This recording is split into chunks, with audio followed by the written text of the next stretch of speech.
Welcome to All Things Writing. I am so glad you could join us today for this amazing interview. I have to say that I'm really someone who depends very strongly on the kindness of strangers, and recently I've been so happy and so heartened, so happy hearted. I don't know. I'm just really pleased with the response I've gotten to the move from being a pure podcaster to moving to YouTube. And of course, the reason I'm doing that is because now you can see my lovely bald head. But also, shutting down the voice podcast was taking a lot more time. YouTube videos are a little easier to edit for me. Well, anyway, most certainly there's been a couple of adjustments, but I've been very happy with the amount of support I found for that change. But you have to do me a favor. I need you to run over to that. I want you to hover your mouse, your little cursor, over the subscribe thing and left click. Please subscribe to the YouTube channel. It's really important. I know that I really appreciate it, but my next guest will also appreciate it very much because we help get the word out that way of her amazing works. So now I got to confess, I've had a little bit of a love-hate relationship over the years with anthologies only because I don't know, mainly because I'm not a huge fan of that short form fiction. I love the big beefy novels. Now, I say that having just recently appeared in 2 anthologies, but whatever. However, I really did love the book that I was sent in the mail, and I want to share it with you.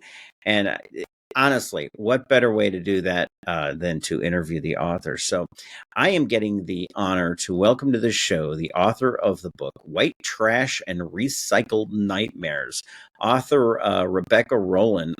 Rebecca, welcome to the show. Hi, Brian. How are you? Fantastic. I'm so glad you're with us. Yeah, you and I are going to have to duke this out because I am a polar opposite, with the exception of one of my closest friends who we'll talk about. It's a shared friend that we have. With the exception of him, I read almost exclusively short fiction. It's sort of my wheelhouse. It's my jam. I'm also an anthology editor, so it's just 90% of what I do in the horror business is short fiction. So we're going to have to debate that, but that'll be later. Well, but to be honest, it really, for me, it's just, I start writing a story and I just have this, I have this idea of who I want these characters to be. So the world just kind of grows from there. So yeah, we'll definitely return to the topic of short stories. Now I have to hold this up. See, this is something you can't do when you're just doing voice only.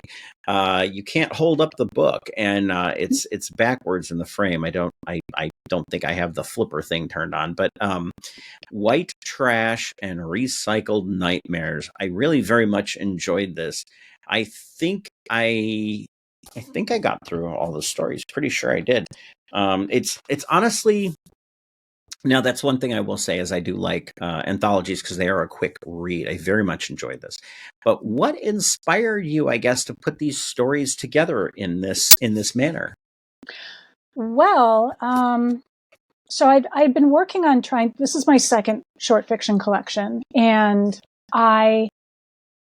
the reason why it's named what it's named is that the majority of the stories are inspired by actual nightmares that I had. Mm-hmm. And it was just, I felt like it was just sort of time to kind of put them into sort of one solid collection. About 80% of them have appeared other places, whether anthologies, lit magazines, that sort of thing. And sort of, this is just me kind of putting them all together and compiling them into one product, and Dead Sky was kind enough to take it on.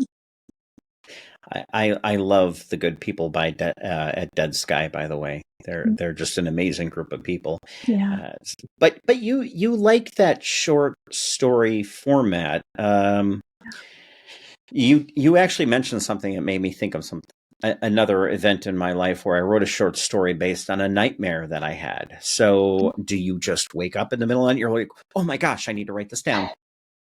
So I used to be I was the kid that loved going to bed. I never had an issue sleeping through my 20s, my 30s. And then I hit 40 and all of a sudden I just stopped sleeping. Even to this day, I maybe sleep maybe 4 or 5 hours a night. And that's on a good night. Most of the time I'll sleep an hour here. I wake up another hour.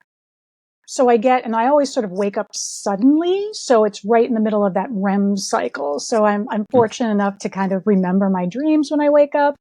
And I thought, gosh, so you know what, if I can't get this under control, at least I'll use it to my advantage. And I started writing down snippets that I remembered. They weren't necessarily nightmares, but they were very vivid scenes. And so for the most part, most of those stories contain a scene from one of my, sort of captured dreams. Yeah. Yeah. I had a nightmare once that a little girl was chasing me through an abandoned house on a tricycle. Did you write it down? That should be that right there. That's the seed for a story. Well, and in all things writing, we talk about all things writing, but this is where inspiration comes from, and you have to be willing to get up at 3 a.m, which is what I did, run downstairs, and I quickly captured that in a paragraph. Yeah. And I saved it off, and eventually it became my short story, Emma's House. And it's a great little story, but it kind of inspired me. Your process sort of inspired me a little bit because I have a bunch of stories lying around. Do you think that's true of most authors, that they have a bunch of short stories just sort of lying somewhere in a file? I guarantee even Stephen King has them somewhere. But I always strongly encourage people, don't just sort of take your leftover stuff and then compile that and push that out as a product. I think I don't self-publish myself, but I do know that a good number of my author friends do. And I think the only real disadvantage to that is not getting someone to say, tweak this. I mean, I guess if you're seeking out beta readers, and beta readers who really are very honest and also don't have any skin in the game, because there are always the beta reader that's kind of like, this is really good. I don't know how much praise I should give it because of, I don't know, out of envy or whatever. You want a good beta reader who is a friend to you and honest enough that will say, this is fantastic. The reason why it keeps sort of not finding a home is maybe because of this scene or this stylistic element. And then you can then take it and say, gosh, maybe I should do this, because I definitely have like a file of stories that will probably never see the light of day. And I have sent them out to open calls, and once they get rejected 3 or 4 times, then I sort of file them away someplace else and say, I'm going to look at this in like a year, and maybe I'm going to completely revamp it. Because, I mean, even though, maybe it's just not the right place for it. It just didn't fit. As an anthology editor, having done anthologies with open calls, most of the stories that were rejected, it wasn't because they weren't well written. It wasn't because the story wasn't good. It usually was because it doesn't jive with other stories in the collection, or it just doesn't fit the theme. And so it had nothing to do with the individual story or the author's talent.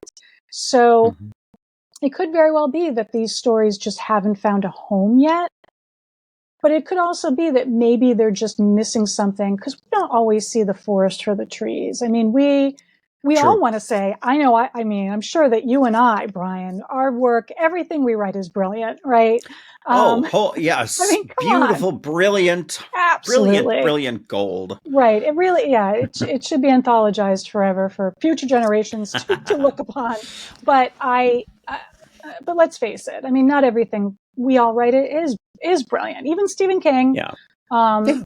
So I would encourage people that if they have sort of stories that don't fit, get second eyes on them. And I mean, maybe they will kind of come together into a nice short fiction collection. Maybe they will, if they didn't play well with others in other outside anthologies, maybe they'll play well with each other. I don't know. Yeah. Yeah, no, I think that's a really good point. Is that I think a lot of people, especially new writers, will send things out and it'll get rejected and they'll be really, really upset. But the fact of the matter is, it may not have fit with what the publisher was trying to do at the time. It Right. may have been perfectly good. Right. But I always send out a little note with my beta readers. I said, "Hey, if it sucks, tell me why it sucks, please." Yeah. I've got 13 novels to my name. I can take it. Trust me. Yeah. I Yeah. but you have to be honest in your Yeah. feedback when you do beta reading is but it made me wonder, so are you sending these things out individually as stories or waiting until you had the whole thing together? Well, like 3/4 of the collection was already previously published. So Mm-hmm. it had just been over the years. They had appeared in anthologies and then they were sort of forgotten, right? A lot of these anthologies are out of print or it's just been so Yeah. many years that they're not being picked up anymore. Mm-hmm. And so, but they still sort of fit into this theme. And I collected those and then I wrote, I want to say there's 4 or 5 stories in there that are brand new, Mm-hmm. that, I think one I did send to kind of like a dream publication, one that very few people get into. And I was like, I'm going to send it to this one.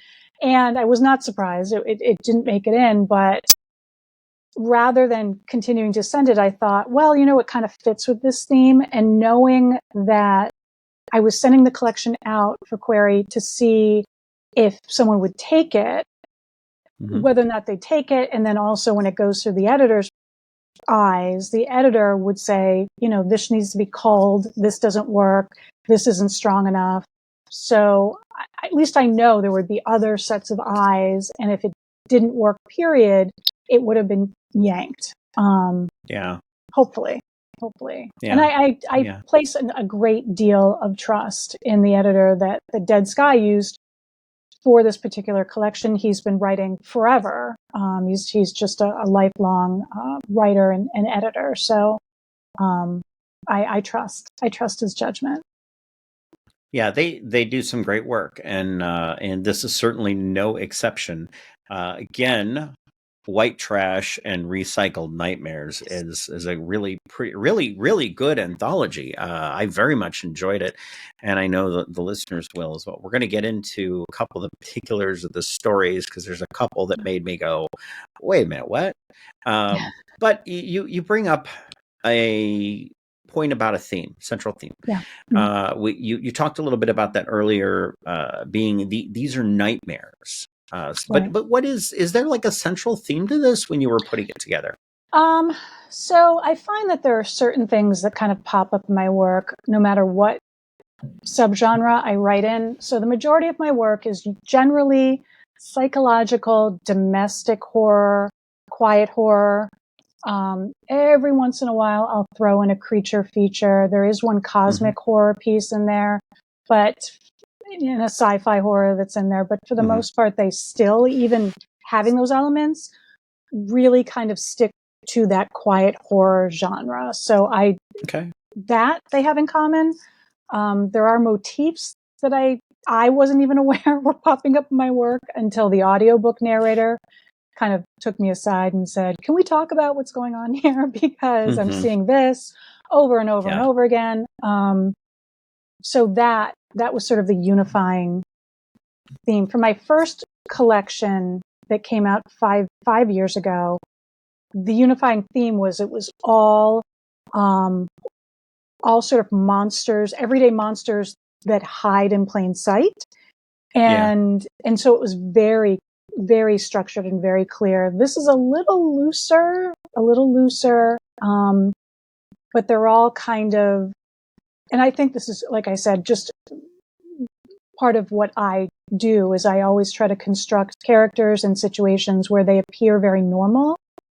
And Mm-hmm. then until you sort of peel back the crust at the end and realize that there is something extremely rotten and terrible going on.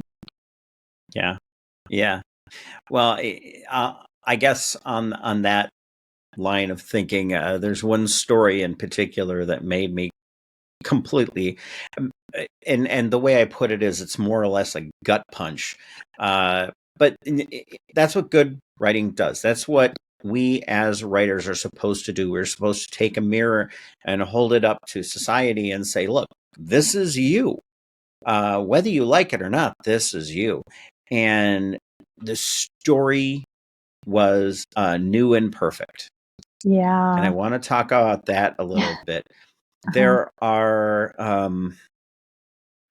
there were themes in there that it's funny. In the last couple days, I've been made uncomfortable, but in a way that made me reconsider things. And new and perfect was one of those things. So, what You're inspired welcome, that I guess. story?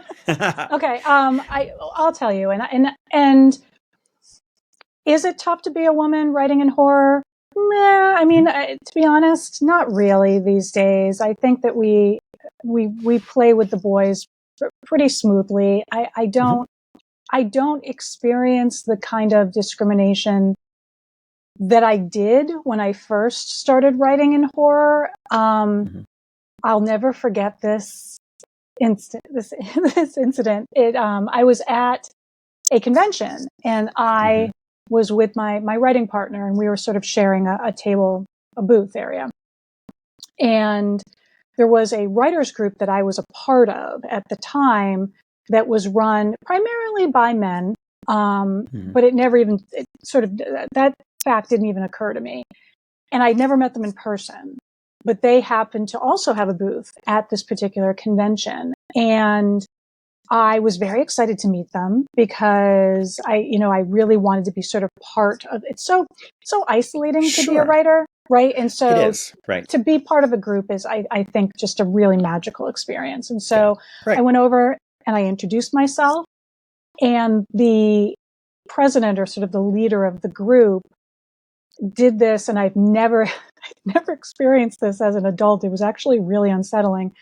Looked me over, actually let his eyes go from my head all the way down to my feet and back up again, and then made a smirk, and then turned to my writing partner, who was not a member of this writing group and had no connection to this guy whatsoever, and just started chatting him up. And I just have never been dismissed like that in horror before. Yeah.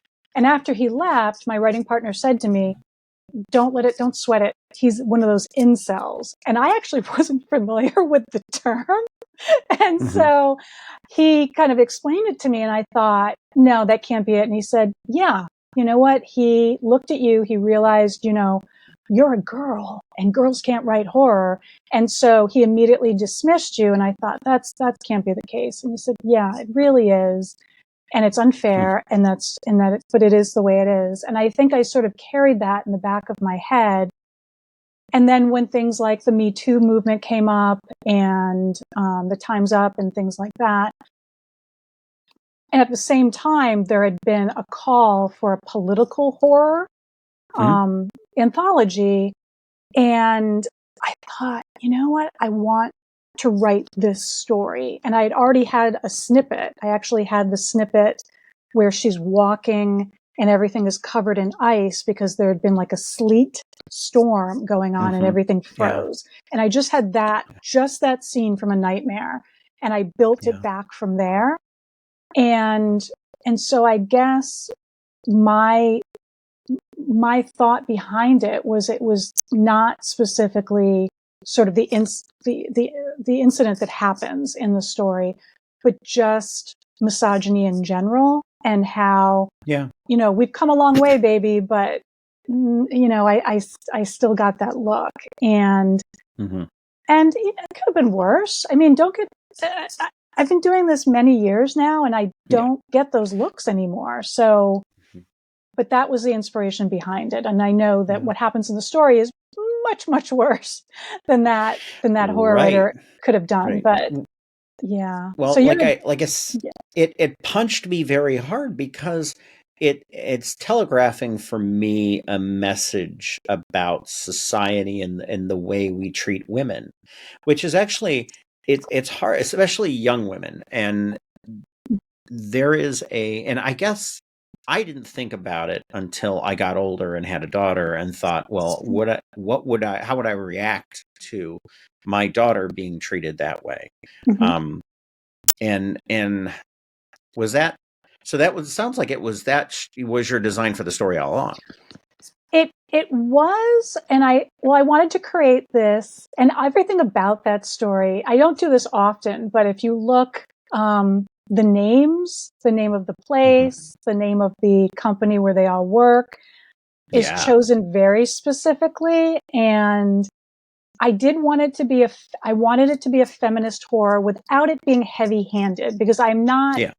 I don't run around going, men are awful, they're terrible, and, women are being oppressed constantly. I actually don't think that that's the case. I think obviously there's misogyny, there's hatred against all groups, if you look. Yeah, absolutely.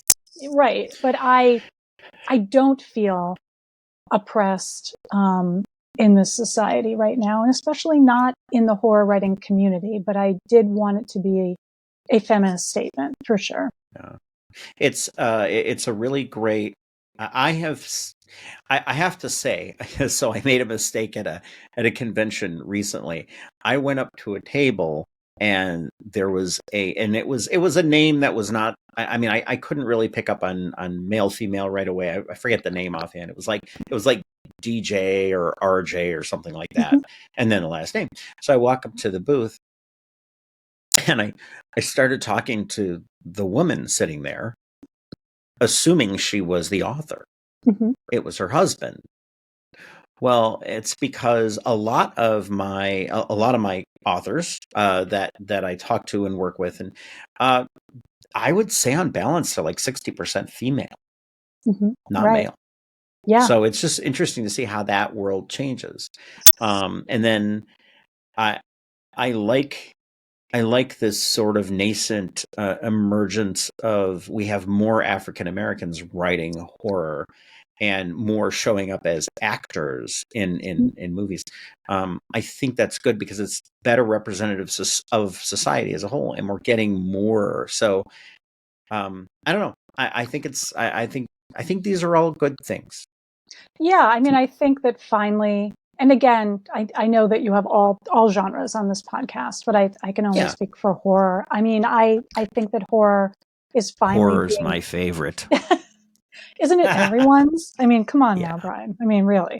So I think that it's finally representing what everyday life looks like. I mean, it's not just sort of white men that get scared, So, right. I think it's definitely become more accurate as far as what the world looks like, for sure. Yeah. More of that true mirror. Correct. Yeah.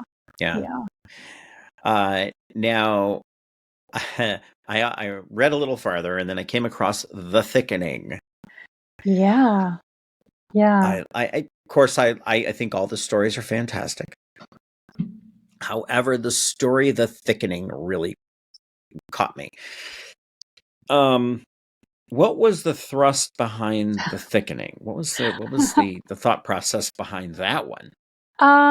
I mean, that one's one of the oldest in the collection. So I think that sprang up right around the time America elected a president that I never thought would have ever been elected president. And I don't want to get into politics on your podcast, but it was something where I thought, oh my, what has happened to America at this point? Well, without getting political, I will say, so I'm a conservative. I've been a long time conservative. Neither did I. So, he wasn't my guy. That wasn't my first choice, but Right. Yeah. This wasn't a conservative candidate. This is someone that was bonkers off. I don't even know, off the chart. Right. Oh, so we know who we're talking about. So that happened. At the same time, I sort of was trying to get more into social media, because I realized you just have to get on social media if you're going to promote your book these days. And it has nothing to do with being an indie author. It has nothing to do with being whether you're established, not established. I know that speaking with another established author, who, I talked to him and I asked him, because at the time I was like, when am I going to have time to do this social media business? I want to be able to write. I have a full-time job. I have a home. And he said, and I said, well, what do you do? Because he was published by, I think by Simon and Schuster at the time. And he said, oh no, my editor has made it really clear that I need to go on social media once a day. I don't need to post, but I do need to go on. I need to comment on people's posts, and I need to do this. And I'm like, yep. what are you kidding me? And so it's that. It's also, once I did sort of, get a toe into social media, and I saw just some of the weird narcissism that goes on, not with authors, but just in social media in general. So I went to a rock concert last night, and a really fantastic band. And I had good seats. Like I was very fortunate. And I noticed a woman 3 people down from me had her phone out. And, a lot of people sort of, tape little snippets. They'll take a picture here and there, and that's fine. Mm-hmm. But what I noticed was she actually had the camera facing her. And so she was sort of taking a selfie, but she wasn't taking a selfie. Brian, I kid you not, the entire concert, she filmed herself watching the concert. So it was just her face and her reaction to what was going on the stage. And she kept looking at herself on the phone. And I was like, I cannot believe we've come to this point where it's more important for you to kind of see yourself on social media than it is to actually enjoy something like this. And so that it's kind of my criticism of social media and sort of how we sort of lose, I think, humanity in some way when we go on social media. Yeah, on some level. I just wrote a vampire novel called The App, where the vampire's main method for taking the life force people is through an app he's created. Yes. I mean, and I got that idea from, people walking around with their phones in their hands going, yeah, absolutely. And I mentioned the gut punch earlier. The other gut punch I'll bring up here because I think it's appropriate. Is I watched a presentation by a captain from the U.S. Coast Guard. He wrote a book called Intrusive Leadership. Intrusive leadership? I think that's wrong. I'm going to get the name of the book because I want to make sure I get it right. But the point that he was trying to make is that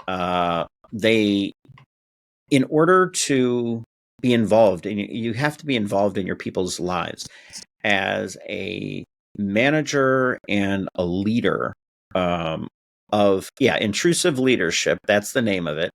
And it was written by Marcus A. Kennedy. He's a captain in the Coast Guard, and he was talking about how he had to learn to be. We only have 15% of the people that we manage if we're managers. Well, 85% of the person exists outside of that world. Yeah. And in order to actually make that 15% be great, you've got to understand that 85%. So you have to get involved in their lives. Okay. You have to understand who they are. And that whole narcissist effect where people are looking at themselves, I think that's a symptom of kind of something wrong with society. People turn to social media and post pictures of themselves to make themselves look good, right, or make themselves feel good. Yeah. So, and that's what I think kind of struck me about The Thickening, because the way it ends is so spectacularly tragic. Yeah. But it's wonderfully uncomfortable, and I enjoyed the hell out of it. Thank you. It was good stuff. Yeah.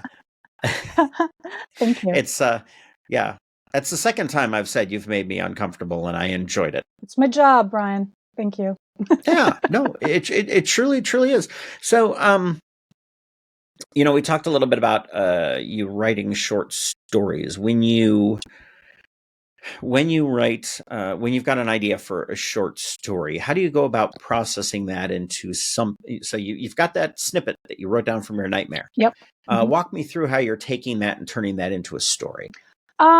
So what I do is when I sort of, and I'm the type of writer that it's more than sort of the image, it's more of the cadence of the sentence. And so the 2 or 3 sentences will kind of just occur to me. And so I'll take out my phone. I open up the Notepad app. If something ever happens to my cloud, I don't know, I may just have a breakdown because that's where I'm keeping everything. But I write it down. I write down everything I can think of. From that sentence, that paragraph. I'll add details if I can think of other things that I want to be associated with that sort of paragraph, that snippet. And then I put it aside.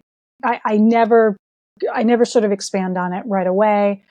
And then when I do have time to write, or I really feel the drive to write, I will sit down, I look through what I have, and then I will see what speaks to me from that group. And it's not always what I sort of think is going to be the strongest piece, but then I'll look at it and something will just speak to me, and it'll say like, okay, this is what you're going to use it for.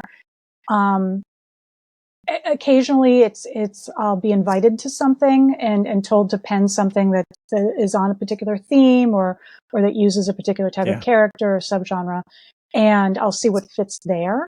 But for the most part, it's just I look at what really appeals to me at the time, and then I just sort of expand from there.